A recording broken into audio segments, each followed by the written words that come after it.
I had a rough day yesterday, and I was wondering why some days seem more intense, pressurized than other days. Well, yesterday was one of those days, and then I watched Martin's video this morning. I'm thinking, yeah, well, that's just it. Christ is being formed in us right now. We are already being snatched away in the sense that everything in the world is just growing dim, dim, dim, dim, dim, dim. And things are just dropping off in the sense of this world, as far as that is concerned. Like, we're not interested anymore. And that's how I felt yesterday. I just said, I'm not interested anymore in anything that's here. It's like I don't feel like I don't feel like the rest of humanity. Like, my wife was talking about planning this and planning that for the summer yesterday and saying, well, she's going to fix up the yard and this. But it was like dim. It was like, it just didn't even feel like anything. It was almost like I was dead in the water. And that's how I felt yesterday. And I think that's just it. We're being prepared already to be snatched away. And that was a beautiful video that Martin put out this morning. It reconfirmed the fact that, yes, something awesome and amazing is happening within each one of us. God is changing us. Christ is being formed in us. We are already being taken out of this world while we are still here, if that makes any sense to you. But it's how I felt yesterday, already being taken out of the world and still in it. I'm just like amazed that I wake up every day on this planet. But that's part in the process of where we're going to, and our expectation that we're coming into, the glory that we're coming into. I'm going to finish up the conduct of mankind here today, and then we're going to get into the justification part of it. But yeah, thank you for joining me.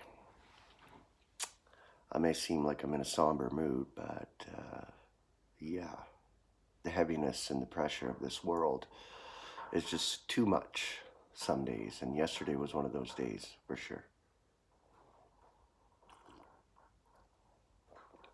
Welcome to the show.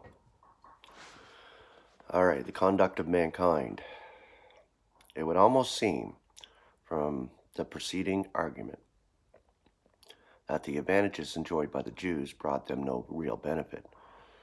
But this seems to be true only of those who disbelieved and abused the advantages accorded to them.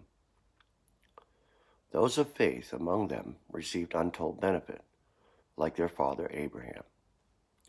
The greatest treasure in all the world was once the exclusive possession of the Jews.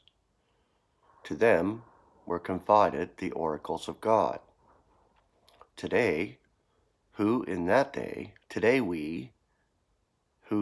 day had no revelation from God, are entrusted with the same treasure, yet with the jewels infinitely more precious than were ever in their care. This epistle is one of them, the epistle to the Romans. Have we anything like a true sense of our responsibility? Have we explored and enjoyed these treasures in any measure as they deserve?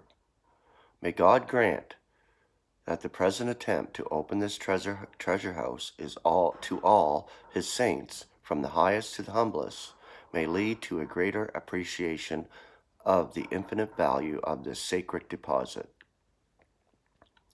The painful contrast between the fearful failures of his people and his holy law had one good effect. It magnified his righteousness. Failure actually magnifies his righteousness. It gives glory to God when we fail, because then we know wholeheartedly that it is God who is operating the universe, not us. The question arises whether, since their unrighteousness commends his righteousness, he has the right to be indignant at it. Indeed, we might add, since all sin is the foil for his glory, how can he condemn it? But how then can there be any judgment at all? That God is able to bring good out of evil is no excuse for the commission of evil, far less an incentive to do evil. In the judgment, there will be no privileged class. Religious Jews, as well as cultured Greeks, are all under sin. The proof of this for the Jews is found in the very oracles in which they boast. These passages are all quoted in support of the charge that the Jew, equally with those of the other nations, is subject to the judgment of God. The whole quotation is taken from the Septuagint of Psalm chapter 14, verses 2 through 3, except that it begins, "The Lord out of heaven stoops over the sons of mankind to perceive if they are understanding or seeking out God." And as you know, no one is seeking out God, not even one. It's God's approach present. He comes to us. He gives us belief. We have the faith of Jesus Christ, and that is portioned out, measured out to each one. The passages from the Psalms might be turned by the Jews to apply to the nations, but the apostle rightly insists that what is written in the law is binding upon those under law, having previously silenced the non-Jew and now effectually included the Jew in the same condition. Paul arrives at the grand conclusion of this section of the epistle that the whole world is in subject to the just verdict of God. And that ends that part, the conduct of mankind, at the beginning of Romans. Tomorrow we'll get into justification.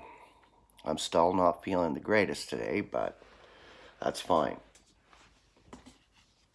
I bring you a show and I bring the truth the best way that God has graced me to do so. And it is God's words, not mine. You may hear me stumble over words sometimes, but that's okay. It's what God is bringing to you through this show. That's the most important part. So grace and peace. Have a wonderful Monday, and we will see you tomorrow.